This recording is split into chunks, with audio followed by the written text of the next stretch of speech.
Armed with swords, spears, and shields, the men pound on the simple wooden door of the house. A woman throws it open and the men push her aside. They tell her to give up the men that had come to her house earlier, since they were spies of the Israelites. The stories of their victories in the desert have made their way to Jericho, and the city is on edge. The woman, Rahab, tells them that the men were there, but she didn't know they were spies, and they left before the gate closed for the night. They leave immediately in pursuit, hoping to catch them. Rahab waits, then goes up to her roof. Like most houses, it's flat and contains food and other supplies. She moves several bundles of flax that were being stored there and reveals the two Israelite spies.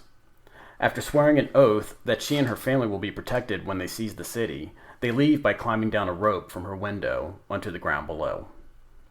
Hello again, and welcome to another episode of Bible Backdrop.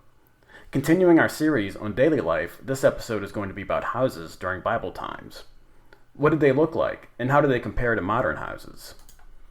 To start, we actually have to go back, way back to the patriarchs. The ancestors of the Israelite nation, the patriarchs, Abraham, Isaac, and Jacob, lived in tents and were nomadic people moving from place to place. The tents, made of goat's hair, were large and divided into two sections. The front section was where the men stayed and conducted business. They ate their meals there, and it could be left open in warmer weather. The back part of the tent was where the women and children lived. The only male allowed in this area was the husband. Entry by a male stranger was punishable by death. In Judges 4:17 through 21, we see the story of Sisera in jail. Sisera was a captain of the king of Canaan and had been oppressing the Israelites. God raised Barak as a judge and defeated Sisera's army. While running away, he came to the tent of Heber the Kenite and asked his wife to hide him. Sisera forfeited his life by entering the women's area of the tent, and Jael made him pay by driving a tent peg through his head while he slept. Jael probably had lots of practice doing this, as women were responsible for putting up the tents and taking them down. They were also responsible for their upkeep, weaving the fabric, stitching it together, and repairing them as necessary. The women also selected the site where the tents would be set up.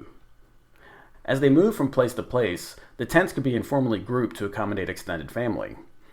During the times of the wandering in the desert, Numbers chapter 2 had a strict system for the Israelites to set up their tents by tribe. The clan leaders had a sign to mark their tent. In 1 Samuel 26:7, a spear with its head in the ground marked the tent of Saul when he was pursuing David. Since polygamy was allowed during this time, listen to the episode on weddings and marriage for that subject, there could be potential conflict between the women. To prevent this, if a man had multiple wives, then each had their own tent with her children and servants. The husband could go to the tent, and it helped avoid rivalries and animosity between the women. After the conquest of the Promised Land, tents were replaced with villages of permanent houses.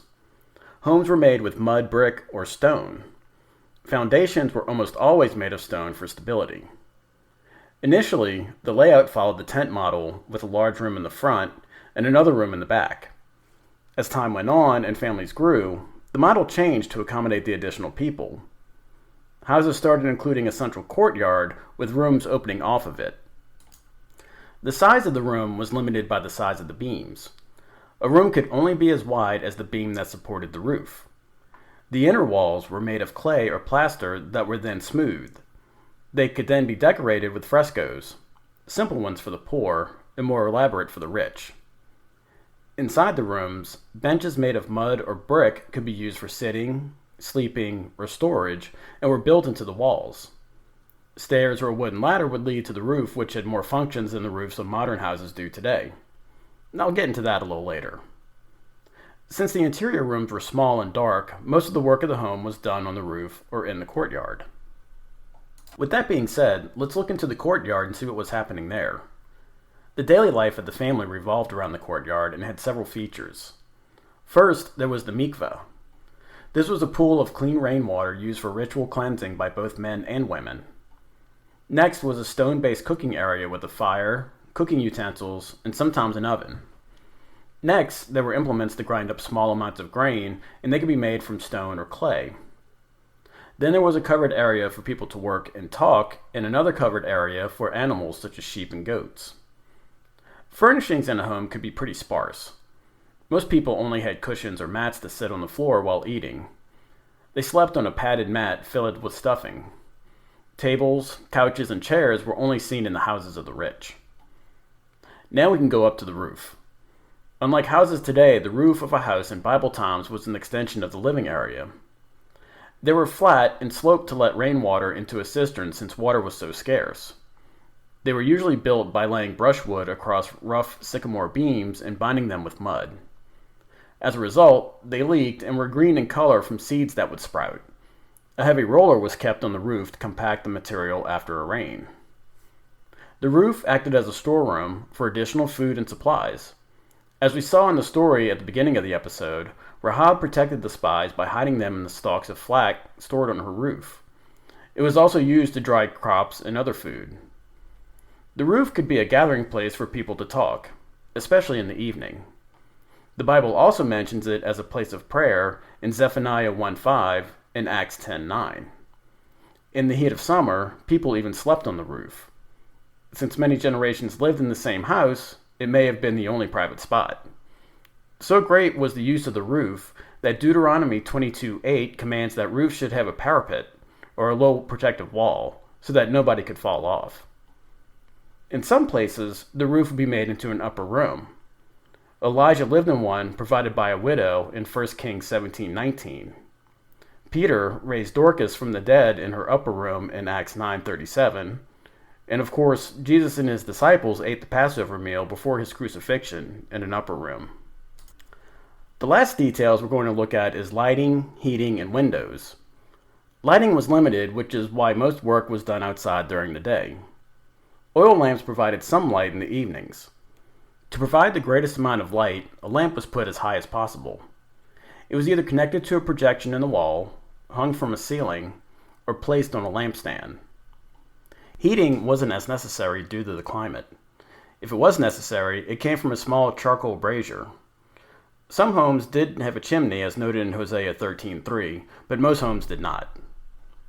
Windows in a house were narrow on the outside, but wider on the inside.